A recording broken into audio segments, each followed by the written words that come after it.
Sekretari Pure. Tatak mai lotu ke tau whatama kehe koe ni. Aia ku mātou ngā ia I he poka mga aua ngā mahi ni. Mo si irope koe taimini ke whahoko ho mo press conference mo whawhehui ke kautak ngā aue pure anga. Ka kauhi koe toka ma kehe koe ni ki he no. Mo e whangata koe ni hoko I he maunga iwi ki he lolo. Ku hoko atu pē hono whahoko atu e tuunga kui ai e maunga iwi e whanuan. Pe koe a ko I heni e ko lakanga koe minister ki he ne toa kina ta whakoe ni. Ke hoko atu pē ha whata no he ta whakoe ni ko hio ku te kia ke mahino mai hangata ke ngahi whangata koe ni tau rotonga nofo moi he aho ni. Aia koe ulua ki pe ko whahoko atu tau ke I he tūnga pe lan mata. Koe ngai mātūnga ke hiki koe me he lan mata ke he lanu mori, mo lanu engenga, mo e lanu kurokula, o ka pau e mahino mai o ku holo pe a tuusi mai ai lolo no whahu mai me tupureanga. Neongo e hiki tō ai mamawha e kologa koe ni, kau kei tuuta mai peki toan.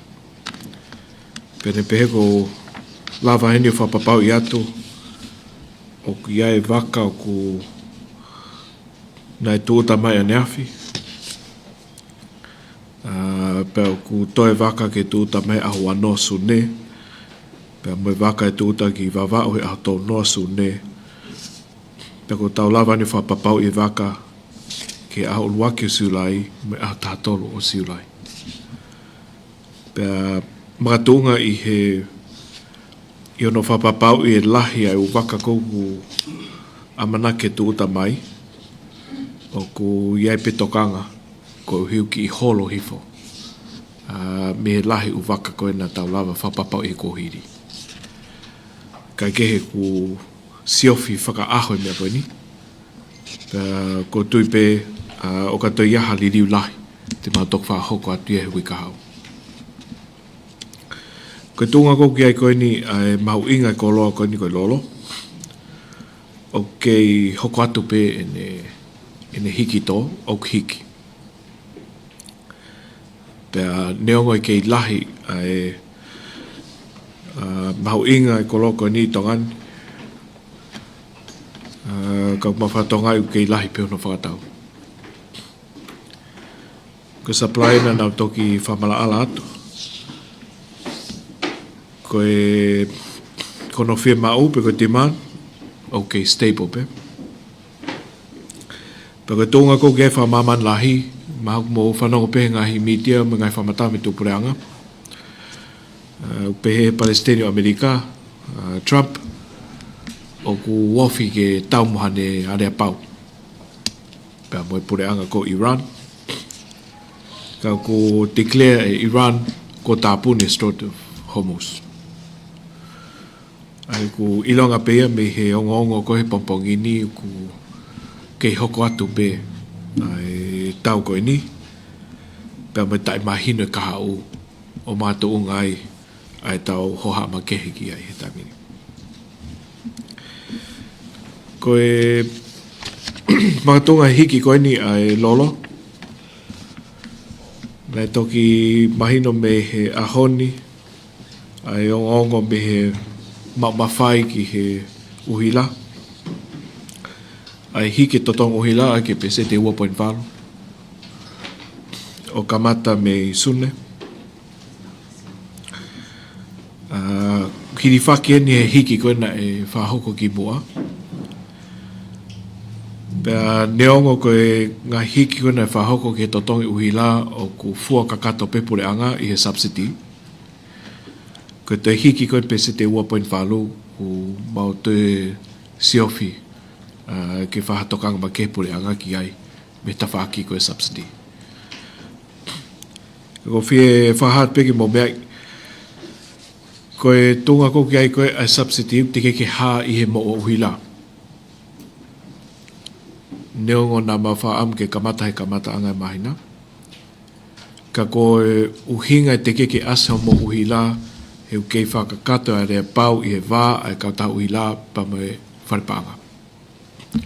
Kone kakato pe ai a rea pau ko ia e backdate I lewa. Ho mo uhila ai koe titen I koni na nau totongi he totong motua ke mau pe ai totongi koe na e whakaam ke pore anga aia e kaito iahali liu he reiti o mga tuunga he hiki koe ni ai loro. Ai ke whaamu e whakakato ngai ngau ko ia I he wawe taha, mana wike pe taha pe ua. Koe toi takai tu oa mai koe ni ai mo uhila ton ke os asiai.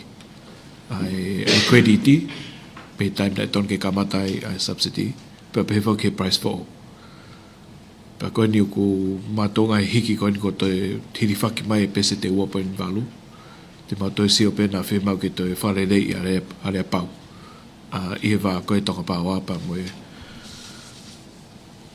kau taha uhila. Koe mea lahi pe ia whika akpa moe tau maunga iwi I he whonuan. Tok tuka te whainga maaria ke mo tāri mai ai ngahi I mo mai ngahi whehui ka pau whemau ke te whamala ala atu. Kiki o whe to o taimi ai kau CEO me kau tak ngawe. Ka ko whia o pito ke u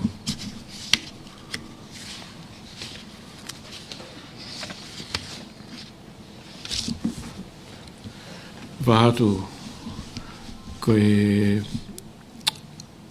makamaile ni ai pore anga ta wau ke ahon. Ko lava whakakato e ngau ki he paran a te au. Pea o ku whahoko e ai whakataha e kau tak ngāwe mo huk minister, mo huk me mipa e whare a rea ai whiawhi. Ai e toki launch ai lipoti, whapapau I lipoti koe ki he aho te au. Pe pehewa ke video ma ngai whamatala, whamala ala. Ke whakakato pa kone mao pe a hono whakakato ngau ko ia e whiawhi e tuku atuia ki mo toki mo siu ki ai. Ai ripoti koe me aho te au. Pe anga ko siu ki he ripoti lahi u pot ngaue na e pese te au na maka. Pe o kia ngahi di pot ngaue toi ki sihi fo e pese te au. Ka koe uhi koe mau inga ngau koe ni ai aho te au. Mau whiawhia pito ko uhi na kai koha mea whainga fua. Kau ku ola mai ai ngahi mea kehe ia nai ki ke whaihono whātau ngai ki mua. Ai ngahi mata vai vai ma ngahi malohi anga I anga I ngau whapure anga. O hanga he aho e te au, ai parana aho te au, o whakai via I ke te whahano toka ngai. Ko ngahi mea kehe ko ia, te motok lau pe I he ripoti I he no o atu. Ai kakato e ngahi ngau e kone e whakahoko. Me umea ngau e whapot ngau e ki ngahi whaunga ai ngau e whakatahe upot ngau e ki a tā mua peta ko tuk mai me kautaki. Ai koe mea whawhiwhia ko whitānaki atu. Ma kehe me he tau whaiungongo maheni koe ni e ahoni. O koe peke mo toki siofi I ono tuku atu I he konki mui ahoni. Peo ke mo video. Ke mo video na te upe I loto he aho te au. O kune hanga o whamatala lelei pe. Ko uhi pe ke mahino atu ki he hoe ki ma kakai whanua. Ai tuunga kui ai parane te au.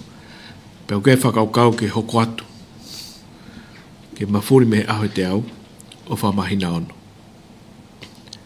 Pea ko ngahi whaiki ke whaunga hono whahoko ngā ko ia. E toki whapapau ia e mau whatanoa. E kapneti me kau tak ngāue me kau CEO. Pepo ke kau ngāue poreanga. Ko hui pe koe ngāue koe ni koe tā mua pe whapasira ai. Mo whai via. Ai ngāue poreanga ke o me le taha mai ka kai whanua. Ka pau ki ha mo ngahi whehui, ko tuipe maha koe mi te honga fulu koni toe i heu taimi ki mo pau ave mai ka ki he kau tanga oe mo e kau pure ngā oe ata in ke kau whai ngongo. Kia i ripoti, ko whenga he pot ngau pe se te au, ko wheu kai kia o te au. Manatu koe kau e pot ngau mo ui, whanua, kastomu, porisi, i he te au. Ka pau tonu manatu maha koe piri so nena e hiwa ngō futupu. Pau ke ni ina holo hiwa o paru ngō futupu. Ka pete mo whatonga hi ripoti na ia ai u tau mu ai na i whautu mai upon ngāwe na nau koe nau toke toi whawhoki. Ka mau whi mau peke whakau ko uhi ke mau e ai fua totonu ke tau wako mea. Ai ko hai uhinga na nau kole ke toi whawhoki. Mana nau maapi nau tōri he kike pese te au nau ngāwe. Kau kike pese te au habea. Whi mau ke o mai totonu ke fua tau tau ake ai hoko atu. Malopito e ki palemia and congratulations ki he makamaile koia kua usea puleanga ai palani aho te au. Ka tākito ki whehu et pe i he kawenga koia ai lolo. E lawa peke te whaiki ki mai ki he hiki koia totong uhila ki he peseti e ua puini walu pia mo e totongi mahino pena ake osi mea e toki ha i he ngahi totong uhila hoko ai tokoni koia ai puleanga. Koe ki whapapau i pe ia pe koe e te tāna kia ki ai mo e hiki tokoni ki hiki ko eni pe koe hiki pia ki mua. Pea ko lawe i pena ake mea o ku holo ai ngahi wakalolo koia ki tuuta mai ki tongani. Ngari ka hawha fofu ai mahina tolu mi heni te tau te move ka te levolang e taha. Olo aki pe ko whaamua ko ke whakau e 1.5 koe ni. I he subsidy. Koe mea whaafika eke mau ngau ke ai, pa mo i poti ngau i pānga. Koe mea koena ke eke mai o ki hatahe mamantene ilo mea hoko e mahina tolu ka hoko mai. Koe mea pe mau lau whapapau i, ai uwaka koe nau lau atu, ai au ku o tau whawhetai peu ku iai uwaka tu tamai siulai. Mahaloa pito palemia. Ko wakahi fo i o mea kona whika aki mai potunga e kau pesete te au pesete hi wanoa. O i kai ke ia e potunga e whanua. Hape koe ai potunga e whanua o ke kawai. Ai koe makatuunga e ku whehu i he tawha aki ko ia. O i kai ke nawa usia ai ngahi taumu a koe na ai wheito una. Pea koe taha ngahi whehu i kone o ku amanake ke o atu. Koe lisi atu. Pot ngā whanua. Ia pa wanga whewhe lewa hano lisa te he minister whanua. Ai ko ngā kere motu a kona pot ngā whanua ki he pange MBF-a. Ai ko ngā kona ai, koe kongai Crown Law ape ko ene awhio. Ai nau whehanga aki kona mo e api ko whatai. Koe mga tuunga e ha, ai nau hanga koe ni o whakamawhai ke nau lisi atu.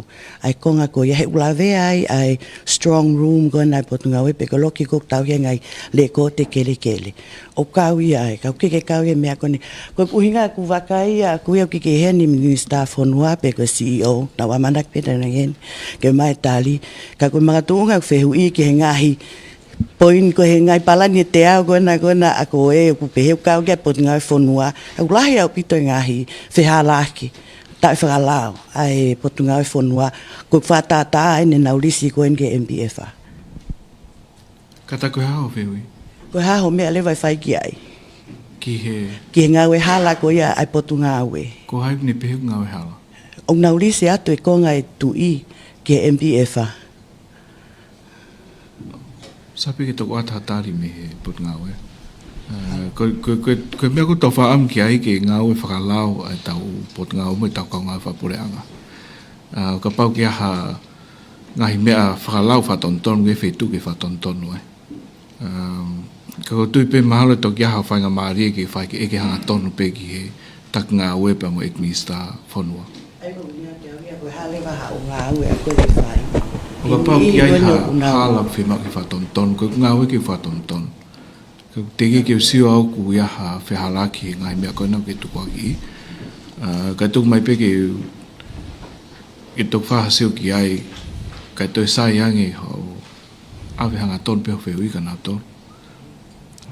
Iki pare mi malo e lau maari. Ya malo e... Umate.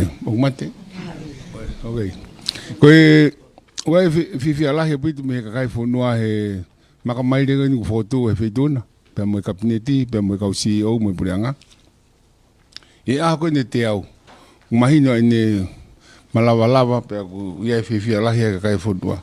Ki wheu pea uia toi penga he ahasi me hen, pea osi atu e tau whapaango e ni.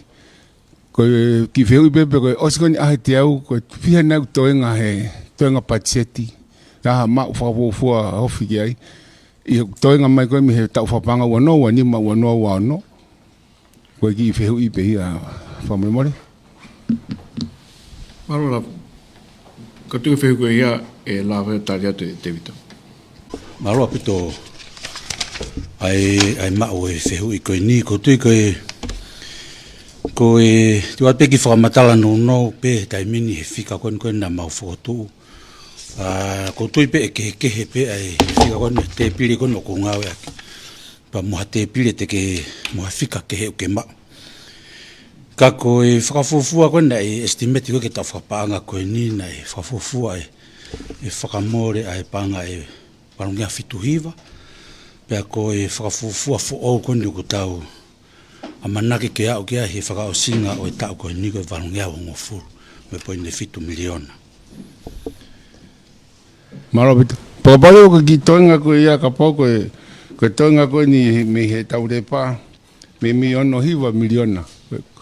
Me he toenga pachet koe o ke aina palani ke whakaanga i e panga o no hiva miliona koe ni e lawa nei ke ki hua tuai si kau masiwa ango haki mea ke tau te whito ke si e tau whanau o ku whakaofa puito ku o mai pesete ua nima i he taimini ku whakaha me he mista ko pe ku taraki tongani pa ku i mamani ka atoa au e masiwa ango pesete ua nima koe kore pe e lawa nei ke mono ia te ki ono hiva miliona koe ni ke si tokoni i si kau masiwa ango me tau whanau he whonuani toenga koe ia, e malawa. Maroa pito e whafofonga e whehu i koe ni. Koe whika whoki koe ni o ku makatunga me heivi ko tānaki. Nai whakafufua e he patseti koe ni e tānaki mai ai hiwang ai walunga ni manoa ka pau hala iku. Miliona. Koe ki he kisune. E ma ope ai fitu ngau hi vata. Ai agua ki fea mokaki he konga ko ya. Ko tui ke tare atu feo e ko tui ke ia toenga ia. Ko tuko ni e okuyai ai fea mokaki ia ke whakakakato. Ka pare o koe ka katak ki tole wa tahataha miliona ia ai. Whamore more pe. Ka pate tau kore mi he ki he. O ki toa pe ki tahataha miliona. E lava na si mono atu si kau tole kere si kau whaingata ia me whanau. Toi te mini e toi tahataha miliona. E kore pe lava mono i ki tahataha. Koe kore pe malawa. Te sio ke pe ko matai fika. Ko ose nek whakalau atu. Koe walungea hongo fulu e whakamore. Koe hivi tānaki koe fitungea hi vata. E mai nasa ki tahataha miliona. Koe me e koe ko whakau atu. Nga ke ki furi hia ko hua te poni te. Katak. Maha ko vava upe lava i whakau koe rā. Maro, Valemia. Maino. Maloa pito e ki Valemia e mawhinga malie. Ka tako e ko ki whehui penia aku ko e pelawa tuku mai ko e hae tu unga o ki ai ai aswakahua ta ko hae tu unga o ki ai ai minista ko ne ua ne toki whahalai ai ko e whamauanga o ki ai ha whahawat ke whakawhisi pelawa tuku mai ki whamatala ki ai. Malo ko tuku e whehui mau ingain. Koe tonga ko ki ai mahina pe whoki koe nau hopo ko stato toni whamawanga pe ko hala ia o minista ko ni. Koe nei tutun pe whamawanga ia ke stay. Ai tutuni ko kiri whaki anawa. Pea ene pehe nei ki ke te whakahoko ha tutuni me whamaanga ki he eksea ke whakahifo na sea. Ai koe tari pegi he hopotangi koe ni whakahoko os whakaaho ki siulai. Wike o siulai. Koe mea koe ki he ke na whakawhisi koe mea whawhoi tui pe ia o Eight Minister. O hange pe koe ia na e whaitutun ki ai ai whawhonga koe mea ngoni ua Eight Minister malolo paanga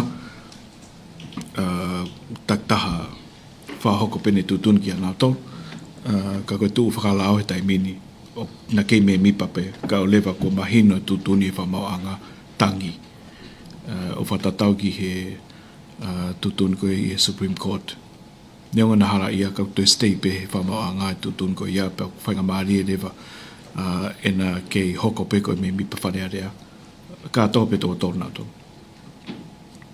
Malola pito ek palemia Fehui Benia ke CEO ko ne Tonga Power Limited. My question is about electric vehicles to the Iau, te o atao ka hoko ato mo whataha moto. Mano. Mano ta hoko ato pe ki he me kau CEO i he hokani.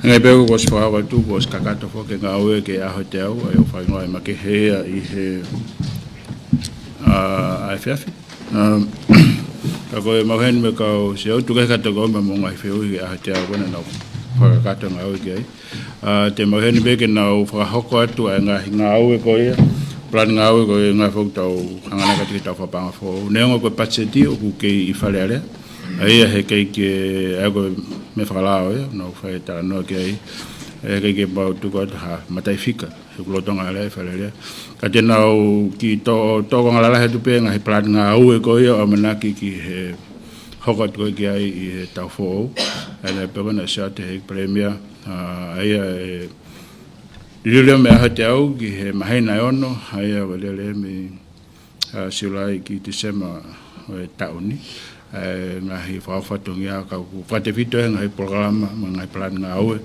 me ngai potungai takta whakahoko ka matai siulai ewe ka u siau koni mau lawa mai ke whakawate ngā aue koni te nau kamatat pēha nau ki whamatala ka kue ngahi ngā aue te whito plan ngā aue hoka tuko ia he tau whapanga who ka tuka hapu ngai whihui ki a te au pato whahoko mai pēka te ngā tō ko kolen ki he siau education kene kataki o kamate mai malo. Malo kole pege u fa malo atu e tala fako kamata ke proklamani ka u. Fa fonga pe me potunga ya ko. Ko e plani nga au mau hanga ke ki ai he ka fa panga hoko ke mau revise curriculum ki form tolu ki form fitu. Falala pene he whapanga waipenga eleison I mau whapau e kau ki hen e mau implement ia he kamata pe he mahina hoko mai ko e ngau tahu mau hangana ki ai ke mau whakalaka e whetu taki whito I ngahi ako koni ngahi remote schools me tahi Aku wangau ke digital connectivity pe mo literacy library roll out ate ngau ko ni kita pe ku kau hen mo na internet connection pe mo na solar system que ne support fetu taki ko ni time tatau pe mau whenga ke strengthen ke ki wha marohianga no ngāwea ke mau programa tāna ki te ita ME system na mau roll out I he aho te au ka kato ia te mau wha marohia no ngāwea ki ke mau rawa o maungo fua mau wale ai te ita ke whakakakato ke mau ngai plani ngā hawe taim tatau pe koe langa ko ke ngahi ako it's a risk-based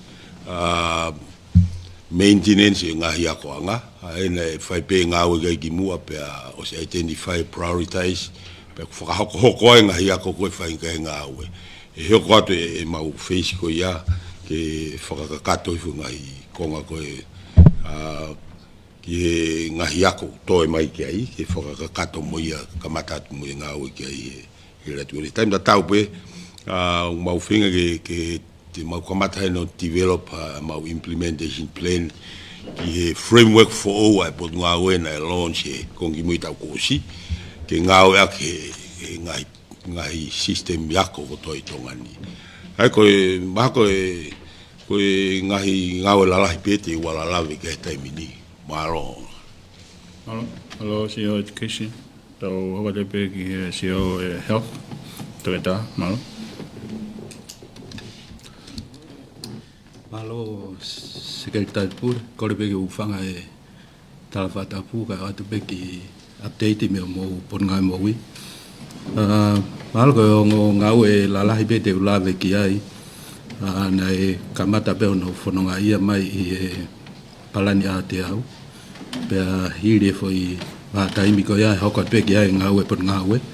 Ula ki pe kono whainga ke upgrade mo renovate ma ngai facility ko e ngai tuku i kolo ma ngai automotu. Whatata pe ki ai ko ngai health center. Pea pe ki ngai automotu ki tahi. E ku whai ngā ue lahi ai pon ngā ue ke upgrade ngai renovation ko ia. Ko inga ke a tu unga o wheunga, pe ke kau ngahi nofoanga ke kau ngā ue, te nau whahau koe whatongia me ngahi senta ko ni. Ko e te whtoi tau mua pe pon ngā ue ke awe ngai se vesi ke ofi angi ki he kakai, ka e sisi e whaingata i e kakai, e nau whenga mai ki whare maha ki, pe mo lauti koe i he ngahi whare maha ki lalahi.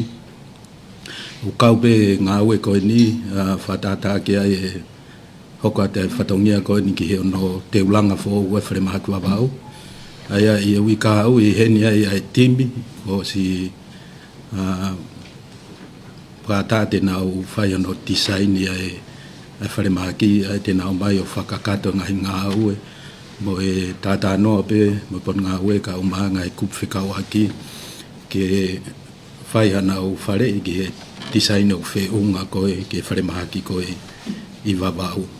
Kawat pe ki ai mga ngā au e ke ngai whatata ki pe i whare maha ki Fuspala i hapai. Mei kakato e complex for e public health ki ai. Pe pe heke ono renovate ki ai pe whare rei ai senta i hawhewa mono langa for all ai senta ko na ino muka. Kawat pe ki ai me whare maha ki Waiola mga i senta pe he. Ko e uat pe ki ai ko e savea mahu inga ko e steps ag mau whengawe aki ki ai mo e por ngawe statistika o kakato ene ai pese te wanoa o e savea ko ia tal ben me wanoa tawhitu e savea whamui mui taha ai kono te wtoi tau mua ke na umai ngai fika ka te tau tolu ki he tuunga ko ki ai ko e ngai maha ki ko ki kai ke pipihi NCT ai e tokon lahi au pitoia ke lava ke tau wakai i aki ai tau ngahi ngā au e me whotutu ngā au e koe ke NCT hange pe ku mea i e Hawaii mo e kakai whanua ko e whotua e no me ofi e pesete wau no ke wau nima ai pekia mea tau kakai ai tokon lahi au pito e savea ko ni hono whakakato ke ne umai hangahi hola ke tokoni pe ka te tau tau ke wakaia ke tau palani whanua ke ngahi maha ke upipihi pe pefo ke ngahi ngā au e ki ai. Ka ko tui pe ko ngo ngā ue lalahi pe te ulawa o lawe at ki ai i se kei taipure ka ko tuka te whainga maari e toi ngai kau CEO mo toki a whehu i amui ang malo. Malo. Te da, tau hoa pe ki he meiteki, ki update mai. Malo.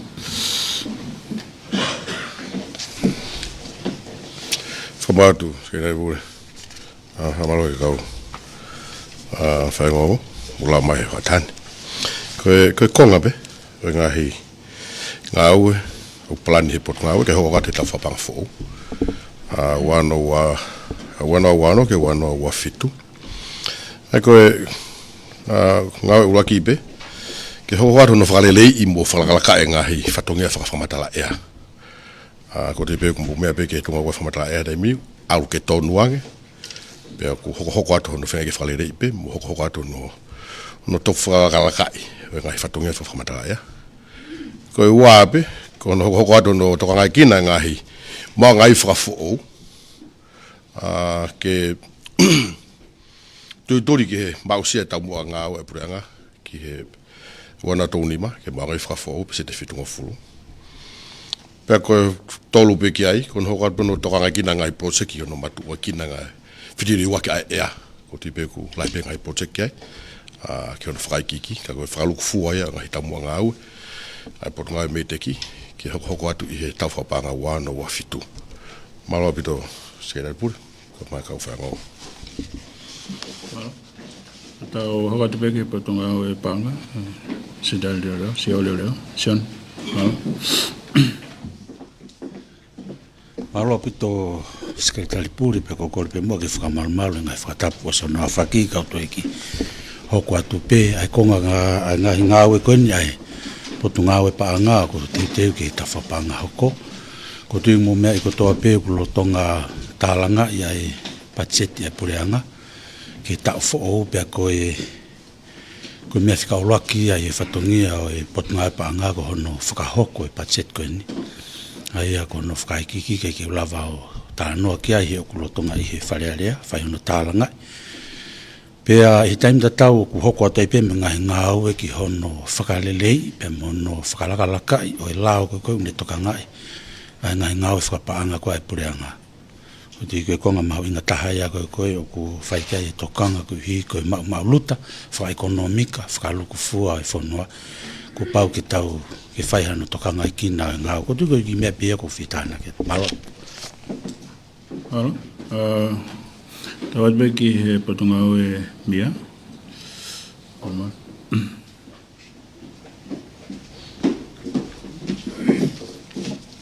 Ko kore peke hu whanga i he whakatapu ka ta mo ki whangamari koe ni. Ke u lave no no atu pe ki he palani ngā ue ai patunga ue. Ke mai hina e ono ka hoko i he tau whapanga fo ou. I he hiri ko ia ai tuku atu ki he whonua ai tutuni ngā ue koe ni ki he whakalakalakai ai tau tupu. Pea mo e vai tatau ai kakai whiwhine. Ho ik whawhine pa mo ho ik tangata. Pe koe gender policy, pe mo youth policy. O iai pe hono implementation plan pa te mawokot lewa. I he tau whapanga fo ou ki hono ngā ue i eni. Ki e whakapapau o ku ngā ue ai tutuni ngā ue ko ia e potu ngā ue. Ko hono hoko, ko lava ai ngahi area ko eni nai whakahātu i he palani ngā ue aho te au, ki hono langa ngahi senda ki he koutou leke leka. Pea kua mana ke tanpo weni i aho tahaone mahinani i Houma, i he tawhaako koe tonga tapu hiwa. Pea uai whakotuutuu, ke mau hoko atu kono langa ngahi senda ko ni i maina e ono ka hoko, pea hoko at lewa ki Tatakamotonga wawao. Ai langa ko ni ngahi senda ki koutou leke leka. Taim tatau whakahoko ai pe mono wako nekina e kau tauhi o i koutou leke leka ko ni. O ki ai whakotuutu e potu ngā we, ka tari e tau lao koe ni ki he Pacific Games, pe koe sipoti, e tō whalealea koe ni e hoko taipe mau whakotuutu, ki hono whao e ngahi komiti, ke nau palani ngahi ngau e koe ni ki he Pacific Games. Kono whao sipe, na e iai ngahi ngau e, na e tau toloi mai ki hono toi tuku atu ki tu ai tonga support program ki hakautaha i tua ke nau toka ngai kina a hono whakawahei ai kautau he koutou leke leka me kau whaingata ia. Pea ko lava kakato ngau ki ai ki he mahina e ono ka hoko te mau hoko atu lewa ai whenga e aki pea mo e ongo kautaha e ua koe ni ki he hoko atu ngai ngau ko ia. Malo apito e mai whenga mali. Malo mea. Kua taina me propaganda press.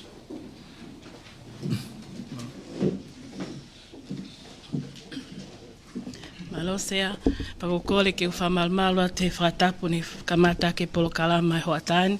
Kai ata ke atu haki palani no, ko ipeke ape taimi.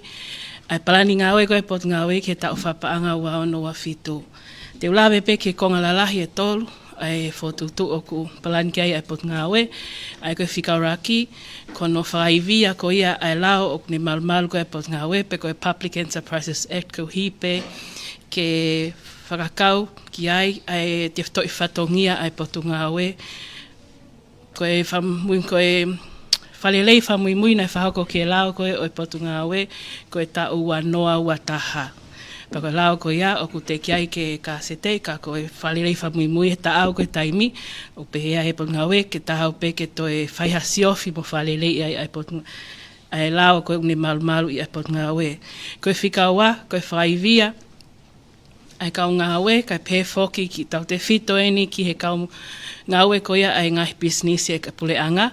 Kau ai hono whahoko ngai pokalama whatau kei, o governance training, mo e ngai pokalama pe, o sio ai pot ngawe, o whie mao, ke ni whaivia e whakawhatongia, ke mao sia tau mua ko ia ai ngai business, ka tau te whito ki he nao tokoni, ki he ta mao sia tau mua puleanga mo e whanua whalukfua. Pako ni whaosi pe, kono toi mui ko ia e ngai poloseki ko ia ai ngai business e puleanga ke whampapaui o mausia e tau mua nei whakotu ua ia ai ngai poloseki ko ini tau te whito ko ene tokoni ke whaivia ko ia e tau mua me whakawhatongia ko e puleanga kau heni hono whamapopo ngai ripoti ke puleanga ko ia pe malo.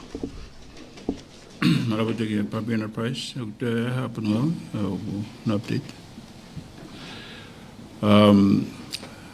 Ange beo mo iloi ka whaingon ko o kuheni waka Tonga Power Limited ka ku ia whamalmalu e Public Enterprise ane toki ripoti mai ka toki abea po ngai whehui ke Tonga Power pa pepe ki he tunga ku e tau lolo ma ngai ngau ka toki haka beo mo ngai whehui ka o whakaset pe me he patunga me he awas paremia aia ko e aho te au ka kato whukai ahon pe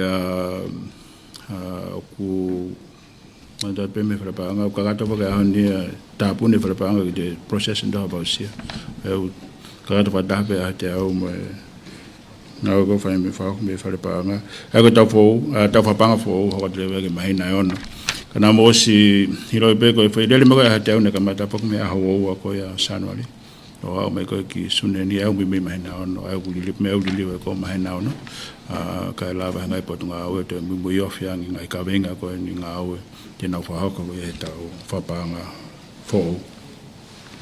Ai to i toa ngā e whispere mea gani mumui mahina koe ne ono, ka hoko mai o au koe ki tīsema. Mō si i roi pēr koe ngā e rahi koe ni ke whahoko koe e plani langwhalalaka tau hongo fūlo e puleanga, pako e au iloa koe TSTF wanoa tolu nima. Aia koe ngawe lahi o ku whahoko ni hono kamata hono ngawe.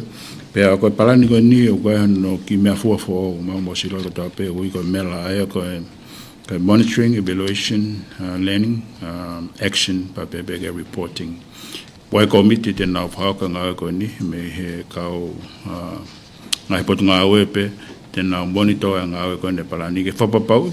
O ku whahoko ngā ko ni ka pawaha ngai palapale ma mahino pe ngai palapale me e lotonga le pala ni ngā we ngai project ngo lotonga whahoko o whahoko ke tawako pe me ai mo ngai action pe ngai ngā we ko ke whahoko ke whakalele e ngahi palapale mo ko ia pe foki ki he ripoti ko pape ke ripoti ngahi whakawhatungia ko ne ngahi potunga awe ki ono whalele nga hi whatongia ko ia whatatau ke plan nga awe pa wai whak pa moe mana mo si roi pe o koe nga awe nei whahako mai ngai tau mai koe ui koe GPA pe Government Priority Areas i he plani koe ni TSTF wanoa tolu ni ma o kuliliu ia koe SFA pe koe Strategic Focus Areas e kuliliu pe me he Priority Areas ki he Focus Areas aia koe uhinga kei ka pau te tau whakahingoa koe Government Priority Areas mai no mai o koe ngai tawhaki o koe ke priority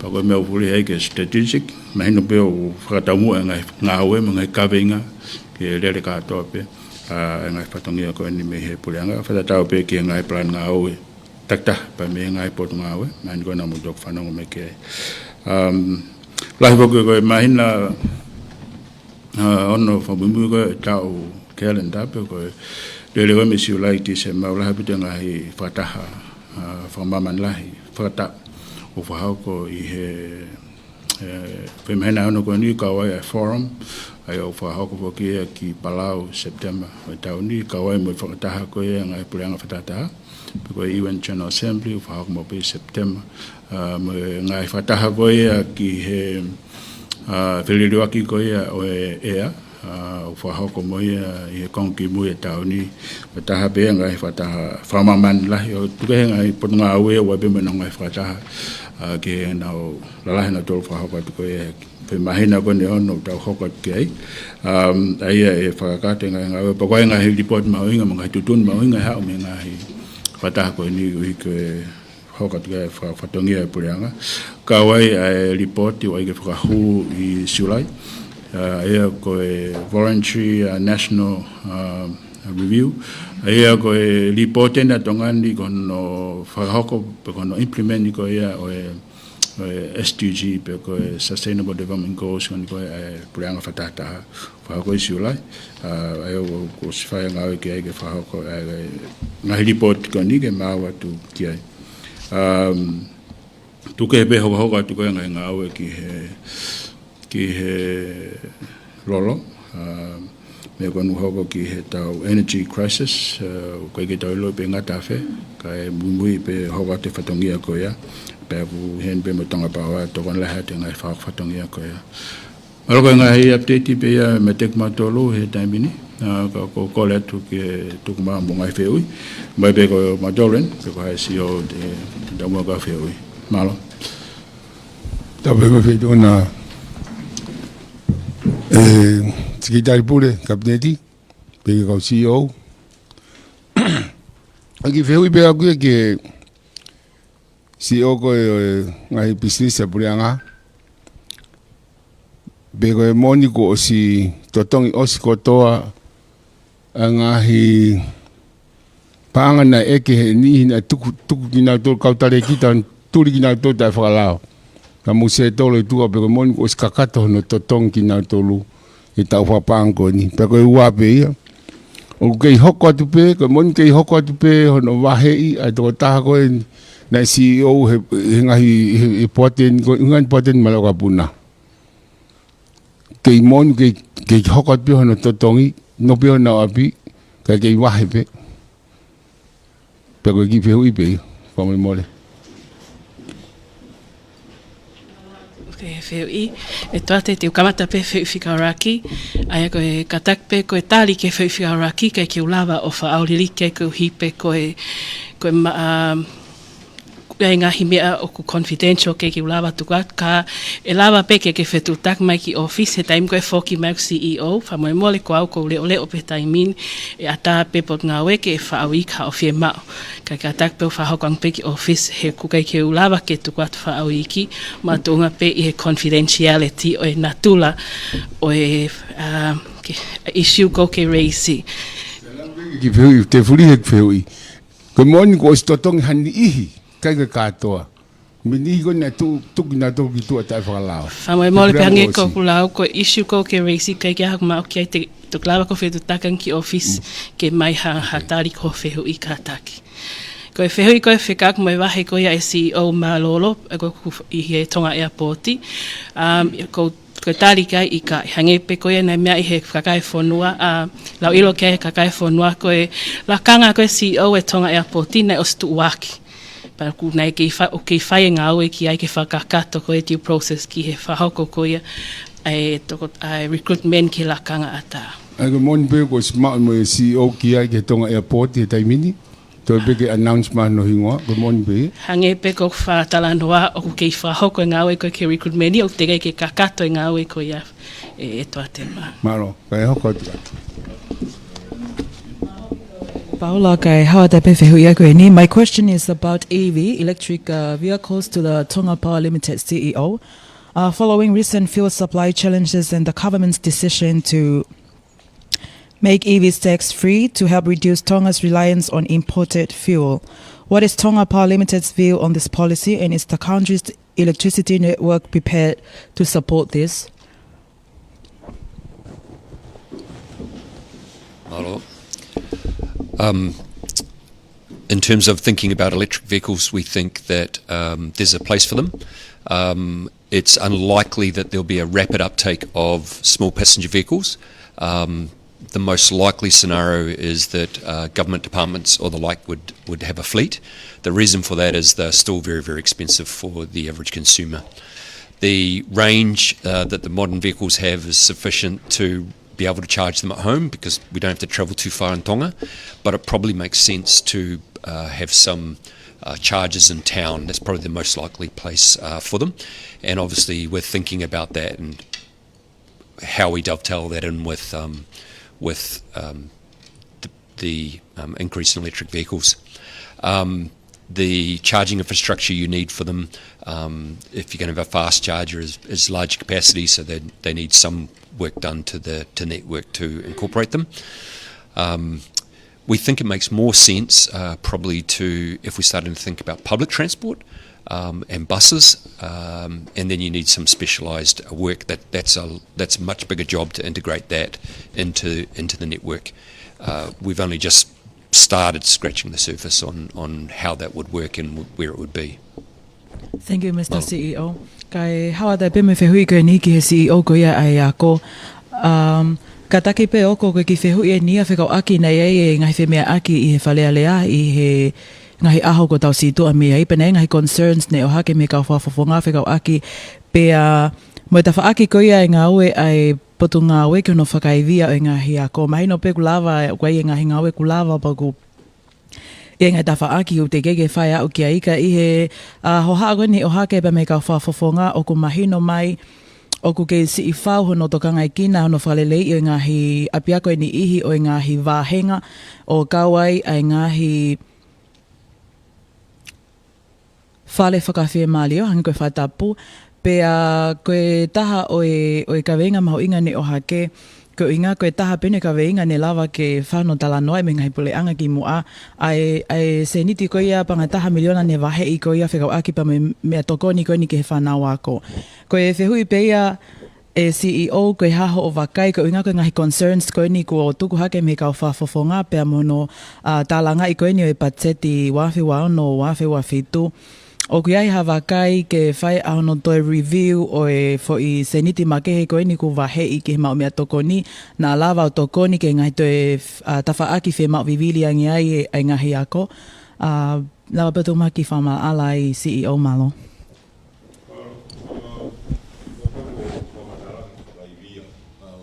Lai whaivia o mau awe ke ngai ako. Maino makau I o whawhihui ki he ngahi whare ako. Maro tonga lere ngahi ngau kone maintenance ngai ako. Kamata me ngahi ako whe mau I wili ange. Nga ulawa ni nai o risk-based. Ai ko whe o ki wili ange le whe mau. Ka wai mo ngahi. Maro tonga lere he taimine mau ngai ko ia. Koe ke wilau pe kua hako ko parapare ma whe taimine. Tau te whito I mau tokoni ke whawhie mai. Tea o tui mahu inga ia ke uraki ako I e tau whanau ki ono ngā o lerei aki. Pako tui e ako I lerei mei api. Tina o mauro o rata e o ngā o lerei aki. Kai kua ngā o whakapke. Pako kau mau whai ngā o ko ia. He ku he mamahi lahe pure ngā o e mo ui ka pau I kai ki ngā o lerei. Pea tau fia e ako. Ai ko mau whinga ke ua tau fia ako. Ui ko ngai uinga ko. Ke whatatau ke o mea kua. Koe ke umau ka ngai whitu o ku ripoti mai umea ko ni. Pak mau action pe tai wawata. Au te ke umau ke ha tunga whatu tamaki wau ke ha maro. Koe whiu pe ia molo whamule mole. Pe koe whamule mole pe whiu koe ni. Ko lau hake hange katea koe kau CEO pe fitu heni. Ko whiunga kau CEO e pule anga o peke wahiwa. Ko eke pe au e peke hame ko hoko he toenga koe wofulu koe ke nau heni. Wofulu tupu koe ni peke hae uhinga. Koe uhi koe fu aho lahi heni mo whamana wahe. ai aho ni na tau tuku mai ke aho ni wakai ai ai aho te au me ola ngā we ka ko si ka ka tampe nu ngai malo hi asi mai ko ni me to ko ko so ka ngā ko so ka ngā ko mia ko so ko fale pa anga ko so ko public enterprise ko meite ki ko so to na kakato mai na to ko paoa ko podunga mo ui pa mo yako ko hui pe akuia ko hame aku hoko ki ni i ko ke na ha una to ki heni ke ma fang mali ke ma fehu i ki ai he ma ko le tu he wai me ma ho inga ki ma fehu pa pa gai pa po ma ki tai ki ma i talanoa po uri ka po ke ma taimi ke hi wa ngo fu ta wa po uri ma interview ka ko fehu pe po ke hana me aku hoko ko fiu lo aki o ki ke na ha o na to ki fu a ho lai mo fa man wa he ko a ko ko lava nga fu nga lai nga pule anga ko wa le ki fiu i fa mo pe ko ho a be ke fare ko ni ko ke ka to le ke ka ko na ma si o ko lo ki mo he fiha i nga fare ko ni o mo te ko ni ke ka to le ke ka ani ku langa ta hai ho pero wai be no mau inga ko inga ke tau sianga pe una mari pe mo to la ka to le ka e fio to na u fie ma o fare ko ni pero langa pe ke no fo to e vangi ani I be ai ka ko tau mo ke tau hi mo on to le ka ki fe hu be ta ha pe ka to ki ho ko to mo mo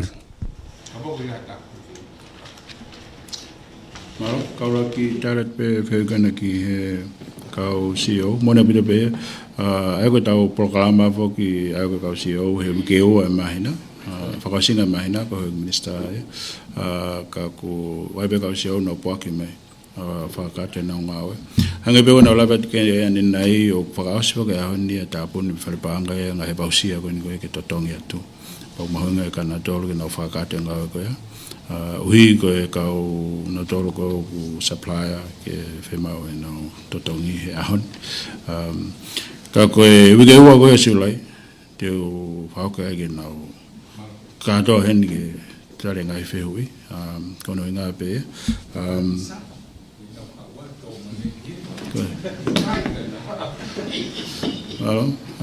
ka ko e mia en whika ko e mai project ko e elderly Malo ko to tan no pe ki he whehui ko e u whare ko e ni ko ha whare no fuanga ko senta ai hangi pe fu holo e tanaki me kai ka tole ke leka fa ho ko ngai polo kalama ko ni ngai u manga u e ko no na filave i ton mo sector ko ni ko ia pe malo holo senta ebe holo pe no mai ta fai ke pe senta holo pa wa holo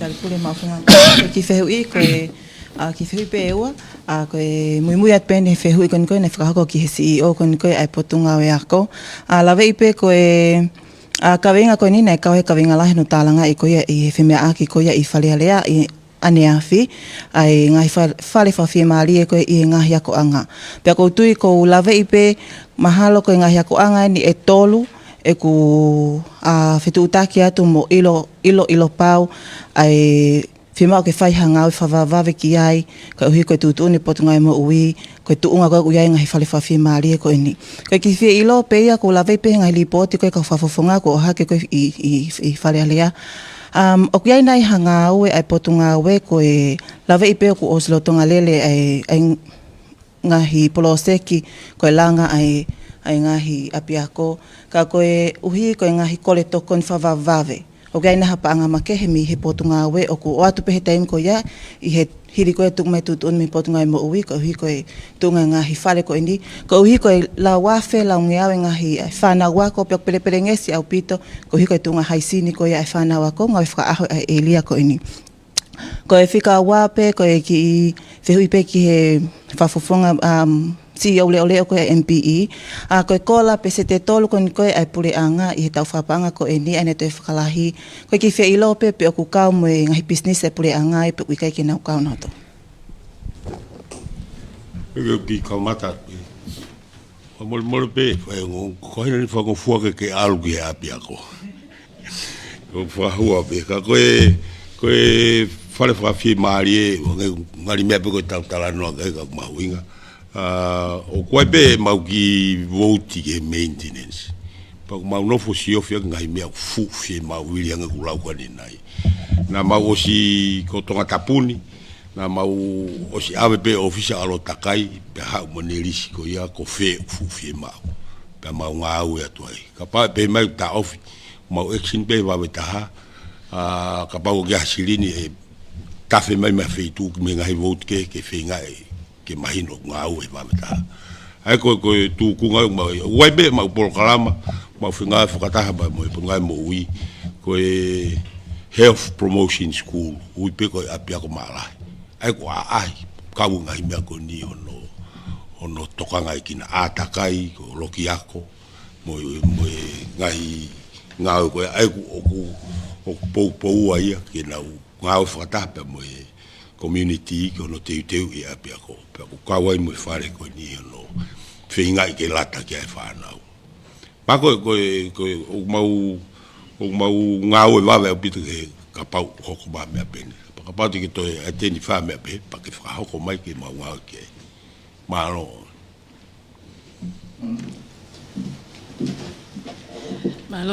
e whehu I koe pese te tolu koe nei tari koe pule anga ai koe tutuni koe I ngata pe ngau kau ngai wha pule anga ka koe kau malawa pe ka ko hange koe koe wahenga koe kau ngau e koe I pistise pule anga o I malu ia o kau me mi papuate he te nau whai nau ngahi review me ngahi o si ofi whare ofi ai pe e ma o si ai whapaanga kau taha me ngahi mātu ai koe u malu koe ke lawe ke wahenga ai kau ngau whai businessi o I malu e puate ke nau si ofi ko ia pe ki tā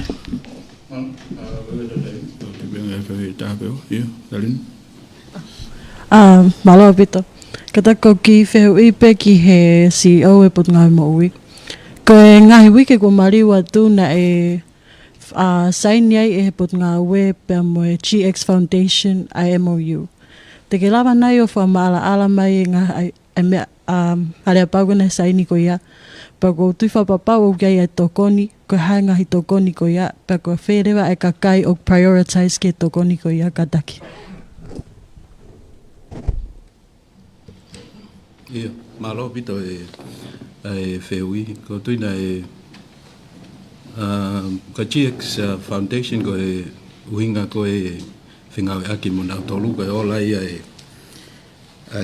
mea de ik mista ke whatahalahi ko e World Health Assembly ne tok whahoko ko ni imbe. Pea atendia e side meeting ia e whaya e presentation, pa whakawheing nau tōke nau lamba ki tongani. Ko ngahi elia mahu inga ko fai ngau aki ko ngau e whekau aki mo e malu I ko whanua me he tengi ai au ku kau ki he ngai whatongia ko ni alea pau foi tau e ua me tau ni ke wawhi ua walu whatata aki ko e hae na ngai tokoni ki he tainamu mahasirini pe o mai ke whanua ke tokoni pe ke malu e whanua me he tengi ke ua more ha mo ui ai ka ku whai whengawe ake koni e taim tatau pe o ku ia ngai whainga mahari e ke nau tokoni mai ka tau tolu I he mateuteu ko ke ngai whatamaki whatataki pe ngai ako ke ai whanki I kato ko pre-pek ki mai whanau ako pe koe community ngai nau e tokoni ke nau tolu e taim koe hoko mai whatamaki bo hoko at pe e whetano aki koni e ngai whainga mahari e nge ka au ke nau tokoni mai ke ngai prokalama ko he NCD. Ai ko hili ko hono whamoone a rea pau ko ni, ko taimini mau ngau lewa ke palani ngau e, ke whakahoko a kia fwoi a rea pau ko ni whakakato. Ko ia be mai.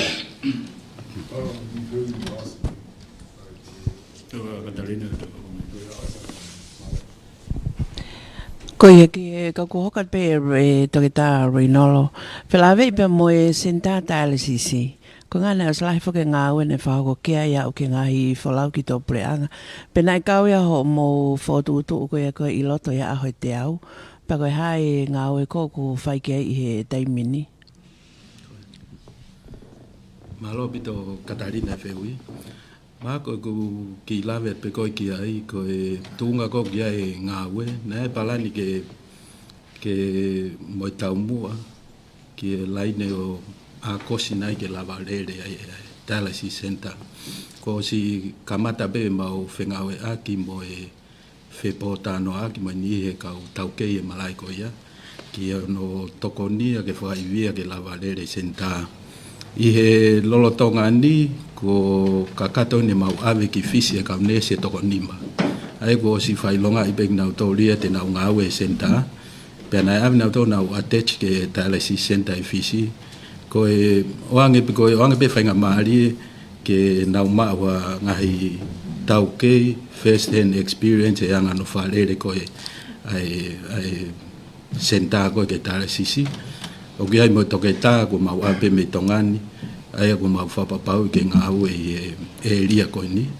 ka ku ke hoko pe ngā ue ke whakakato e langa ke kakato pa e taim tatau mono fotu e ngai nau ko ke senta ai ni ko tu I vei tongo ka tok lava ke rere a senta ai ko mau tau mua ko tai mini a whanganga pe ki laine siulai ki akos ke lava o kakato ke ngā ue ka whai a sio ki rere ko senta ka ku whai be mau ka ku whatonga I be pot ngā ue ko ngā ue mau inga ino mau ngā ue ki ai mo teu ki ai malo katari ko si be Paula ne hae pa te ti ko tata miliona overtime I ka whapangon lorotonga mi osi. Koe vehu beia koe o tukakifo behu kulahi ai overtime koe kaungawe I wharimahaki. Koe ke uinga vehu ia koe na overtime. Koe vehu beia pe te ha fonga e furihi. Ke tuku overtime ka kumi wa haka ungawe ke na o mai o wahe ia he si ange mole apulianga he fu overtime. Papa ha ngai o tai mo pe lava ma ko pe le wa no ko wafu ko ni no muka o fa ha ma e ke e ho poki ko he ke lava va ka la hi tau ki ai ke lava o mo tonga fa e tau ki ai po vaka ke mama ha pe ko pe ha ni pe he ai me ke ko tau mo fo ke tau e vaka ka ko ni ulanga fu wafu yo ha ke lava tau ki ko ha pal pal man e ho ko ai pe fa os big fe ke to ko ni ma ko ni na pe he na o fufule tanke I fisi I otmoto nga ofa pa na pongi ai malo na mo ui no le aki hana si tunge ni ko ni wa ngau ka pulianga ko wa totongi ki no mari mo fa nau he foi mama ki ko te na fe awe o ke na mate he te na mate va ve ko ma ko sta anga na mama ko fe hui be o ki ai hanga o ke pulianga pe wa malui e na mo ui ko ngatoto ko to nima ko isi ulahi ko hanga u fai gai I feu I be famle mo Malo ko talet pe lak fehui ki overtime hanga ben o fa den nei ko me fa ko patseti tau ki tu mo e lo donga fa fme ki falele ba nga hinga o hono ko ko ya ko wa fo ko ya I nomuka que tu demorava que moi que não te gata tal ko que ia na o fa kata ki pe ko me ko na que waka ko ia o don alfa pa bene price e logo fa como tali Pito e toate lau. Ko toko nima koe na hoke whatamaki koe e waka o tuanga o wha. Na hoko whatamaki koe e event pe na hoko I he loki koe e tange. Kana e whapapau I mai pa usmao pe lipoti. Ko whatamaki koe na hoko e aho koe na solo na e na recover I pe ka ngau he aho ia me he CWM hospital koe fisi. Paku na osfoki na to ngau na kai ko ha toxinate pe ko ha mea matu unga heo. Kana os mai me ufamatala me he toke tā ia confirm o ku na os fitip na to he aho tatau pe na hoko e whatamaki pa na ufoki a ngau he ahoko. Malo. Ja, fiu. Ka pai kai. Whamalo atu kau whangong, pepe ke kau si o koe ni mau lau mai ke whao ko ta proklama koe ahani. Ia koe whangsika koe mahina whao ke whaape o anima, koe ek palemia e mohe minista, program whao se ke tau whapang koe ni me teknatol. Pea koe kau si o tena hoka koe ki siulai, whao ke a tawhitu, siulai ka e toki confirm toki whanono at pe ngai aha koe ni whao koe ngai press conference ka hoko te tau pepe tau kau katoa mai kere ka ko whamalot e taimi ka tau whaas pia koe kresa e kiko Jesus Christ o tau tamai whae aloko lau male maanuan na whae te kumatoro handa pepe o na hili kai whai bota ngata Amen. Pero e kakatoia ai o wau pe mo e proklama ko ia whataha e palemia ka mai ke me kau CEO ngai pot ngau e puleanga pe ke ngai kau tato whakiokong mo whamatala ko ia i tongani mo whamaloa to mo mea mai Pea pehe ke whengai ake u whahoko pea mo e office ko ia o e palemia whawhungai at pe kau whai whatongia i he proklama koe ni ko Webster lea kau maafo kia whatawhito i fua me sake whahamoki oa pehe kia pitataka fua pea pehe whoki ko e ngai proklama koe ni e hoko at pe ui pea mo e proklama ana yange ka kohono tuku atu ia o e ola ko ia o e aho e te au i ngai whotutu ngau e ko ia ai pule anga toki aha ngahi o ngongo e tok tuku atu ia a moiange kai malo ho mo mea mai ka mo mea